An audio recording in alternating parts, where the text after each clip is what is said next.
Freelance reporter Charles Maines is on this breaking story. He joins me live from Moscow. What are you hearing from there, Charles?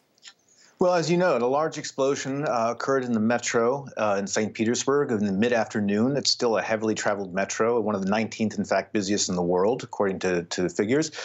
We know that there were initial reports of a second explosion at a neighboring station that now appears to be false. It appears that was carryover smoke that traveled into the neighboring station. However, police say they found a second explosive device in a third station.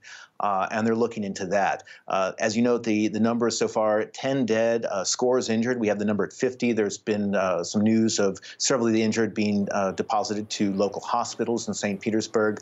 And of course, we're seeing a lot of video and images from the scene on social media, of course, on Russian television.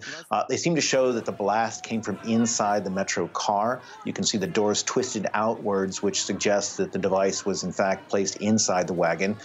We certainly see other people walking around dazed, and there's an evacuation underway at all stations. Several stations have been closed entirely. And Charles, all of this comes as President Vladimir Putin is in St. Petersburg. What does he say? Well, that's right. This is Vladimir Putin's hometown. He was in the city for a morning meeting with local journalists. It's part of a sort of a pro-Kremlin group trying how to message out.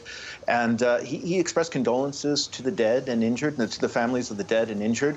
He said he was going to do everything in his power to help those who've been suffered in this blast. He's also meeting with FSB officials, some local security police, looking into the cause of the explosion. And he's now been evacuated outside the city, where he's holding talks today with the Belarusian President Alexander Lukashenko.